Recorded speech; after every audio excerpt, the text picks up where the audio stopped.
Okay, interesting. Hello, everyone.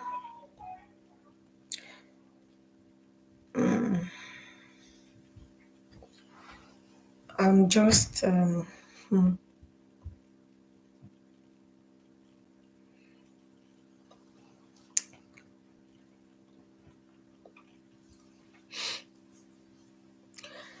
am Okpeyemi Adekunle. I'm a Yoruba tutor, and this evening I just thought I've met a lot of people recently, and they're like, because their kids have not been speaking Yoruba for a long time and all of that, it's going to be very hard. And I want to share just three tips, just three, to make it easy. Because I'm going to share my method, I'm going to share my story. I'm going to share my method and my story. Because at the end of the day, it is when we are being as realistic as possible that we get to know that, okay, this thing is doable. So when it comes to languages, I love all the things going around about languages now. Everybody is trying to like learn their native language. Isn't that sweet? Imagine when all the native speakers are speaking their language and you want to speak to your child and there is no other language you could communicate with than English that everybody knows. Kodato. So my first mate, I just came out of class and I felt like let me share these things because I think everybody believes that, oh, before my child can learn a new language, because we have not been looking there. We did not know it's even a thing. And the funniest thing is that even people that are in the country where that language is spoken, they don't even know how to speak it. That is the most interesting part, seriously. Because at the end of the day, you see people say, oh, because you're in Nigeria, you're supposed to be able to know the language and all. Ooh, that's a lie, a big fat lie.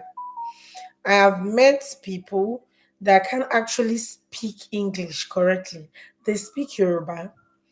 mm, They speak like children. They speak Konk Yoruba.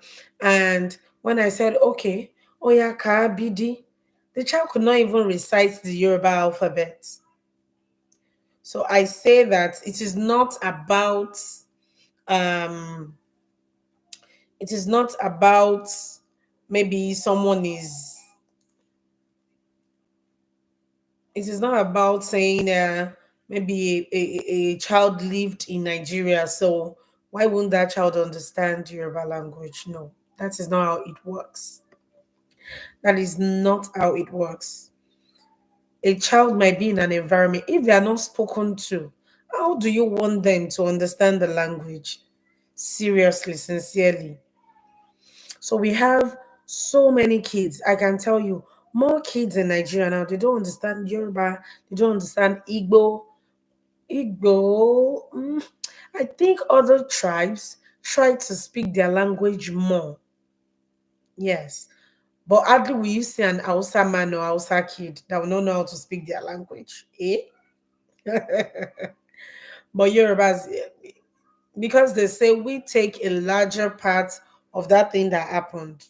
Mhm. So maybe that is why it is so much on us that we believe that if it is not English, it is nothing. But now people are waking up. People are really, really waking up. And it is quite eye opening to see that well traveled people, well read people are coming back to say, see, do not lose that culture, do not lose that language or tradition. Because when we lose it, where do you say you come from? again. So I hope I'll be able to come to this life once in a while because I would love to put that word out there.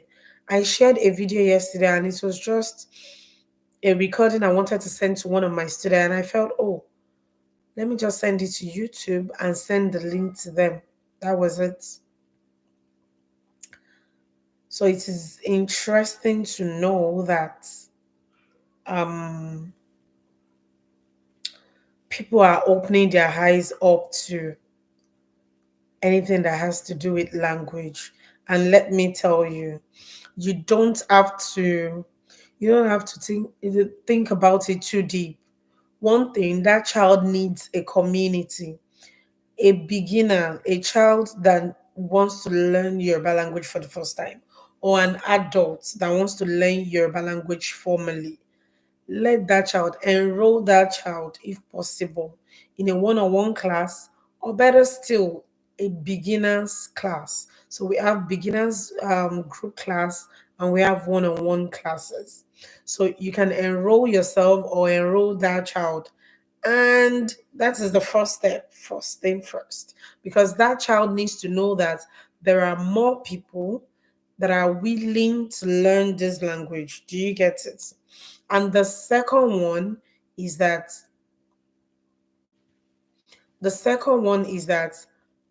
you need to speak it.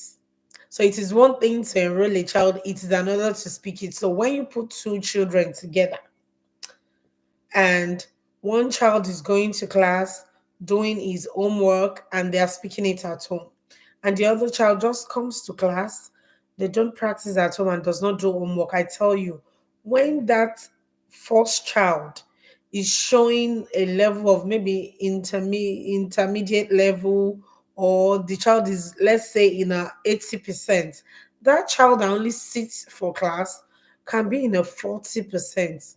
It's communicating at home within the house or seeing a community to communicate it with is that important. It's only if the person is an adult and the person find it easy to self-learn, you get. But when it comes to language, it is in the practicals. It is in the things we do. So I think I'm going to end this live soon and I will see you soon. Odabo. I hope you learned something today. Odabo.